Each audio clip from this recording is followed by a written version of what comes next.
If you remember, one of the things that the thing we learn in chemistry is we talk about matter, right? Like one of the things we've looked at is graphite, or another thing we looked at was this little candle. And when we talk about matter, we want to measure our matter. And when we measure our matter, we want to measure it in different ways.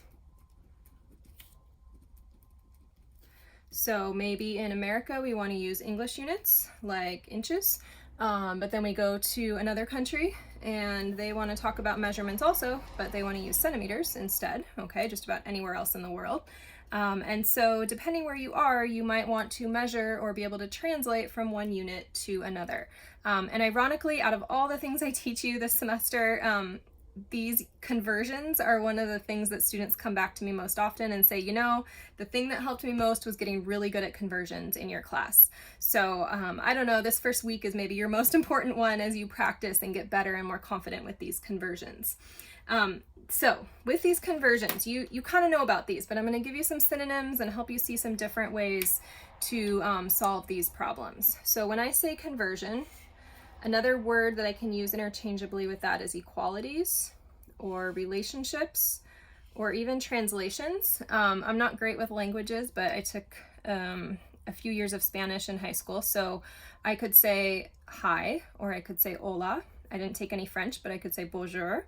And those are all different ways. They're equal, right? Hi, hi, hi. But in hi, hola, bonjour, we have 3 different ways of saying the same thing. Okay, you also know this in terms of quantities. So I've got a dozen eggs here. All right, just to show you, eggs are real. We could say, hey, go to the store and buy a dozen eggs, or would mean the same thing. I could say, hey, go to the store and buy 12 eggs, right? So a dozen is equal to 12 eggs. And maybe it's easier to just say, could you pick up 2 dozen eggs instead of saying, hey, could you pick up 24 eggs? And so again, we're kind of converting without even thinking like, oh, there's lots of math involved or anything like that. Here's some other conversions, and we write them as 1 dozen equals 12 items, or 1 inch equals 2.54 centimeters. Or I could look here at my ruler and I could say 12 inches equals 1 foot. All right. So we're going to look at just some basic ways to set these up. I'm going to be using one specific pattern to show you how to set these up, but I want you to have the tools. Again, I'm going to draw my little triangle to maybe be able to solve these problems in 3 different ways, so that you, when you get stuck, you have 3 different ways to approach the problem. So go ahead and pause your video in a second here to solve this. You have 36 eggs. How many dozen eggs do you have? So solve that, pause the video, show your work, and then I'll show you how I do it. All right. So the way that I would do this is I would follow these 4 little steps here in the corner. Okay, I'm going to write down my given, which is going to be those 36 eggs. And my goal is how many dozen. So I'm going to say, how many dozen eggs do I have? All right. Now, from there, I'm going to use, and this is called, if you want to watch someone else besides me do it, get a different perspective, this is called dimensional analysis. This is how I'm setting these problems up right now. I'm going to take my eggs and I'm going to say I want to convert my eggs into dozens, right? So I'm going to take whatever units are in the numerator, that's eggs, I'm going to put them in the denominator here and say 12 eggs is equal to 1 dozen. When I do that math, 36 divided by 12, I get 3 dozen. And I bet you probably got 3 dozen too, and maybe you did it in some different ways. We'll talk about that when we all come together as a group. But this is one way that shows, hey, my eggs matched, and then I ended with a dozen there. And this is, again, a format called dimensional analysis. Double check it. Does it make sense? If I have 36 eggs, that's 3 dozen. Yeah, seems about right. And also 36 divided by 12 is 3.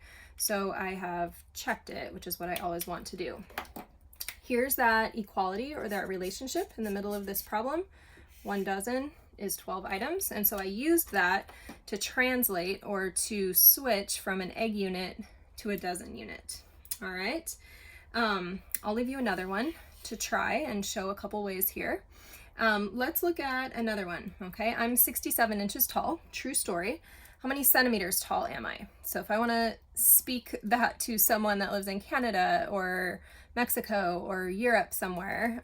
67 inches is my given. My goal is to get to centimeters. And so I'm going to use the same setup and say whatever's in the numerator comes to the denominator. Inches convert to centimeters. And then I'm going to look over here at my equalities. And here's a conversion between inches and centimeters. 1 inch is equal to 2.54 centimeters. And because these are equal to each other, this is essentially the same as saying times 1. And so that's why I'm allowed to have these two different numbers here, because I can multiply any number times 1 and it doesn't change the number. When I do that calculation, I get 170 centimeters. And I can check that in two ways. Check that I've multiplied. 70 times 2 gives me 100 or so, 140, 170. That would be an estimate. I can punch it into my calculator. Also, a human should be a lot of centimeters tall, right? Because a centimeter is pretty small. So I can estimate that in my head. So that would be doing another problem there. And again, here is a conversion. I just used a different one this time to switch between centimeters and inches. One more problem here that I'll do with you. A person is 5 feet tall. So that's about how old my boys are right now. 5 feet. And I want to know how many centimeters tall they are. And here we have a need for 2 conversions, okay? So this would be like if you needed, say, 2 translators, if you wanted to switch through several different languages. You want to go from English to Spanish to German, say, then I might need 2 different translators. So I have feet given, centimeters is my goal. I'm going to need some conversions. Feet are always going to go in the denominator. Whatever's in the numerator goes to the denominator. And then I want to check over here. Do I have a foot to centimeter conversion? And I don't. I have foot to inches. So that's as good as I can do, is feet to inches. 1 foot is 12 inches. And then numerator inches becomes the denominator. Centimeters, do I have inches and centimeters? I do. So copy carefully. 1 inch, 2.54 centimeters. And now I'm going to multiply 5 times 12, that's going to be 50-ish, times 2. So I'm looking at about 100 centimeters. And sure enough, when I go to calculate this, I get 152 centimeters. Double check that, run it through your calculator a second time.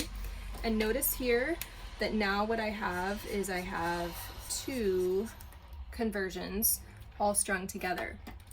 I could also break this apart into 2 separate problems. We will go over some of these to practice some together in class.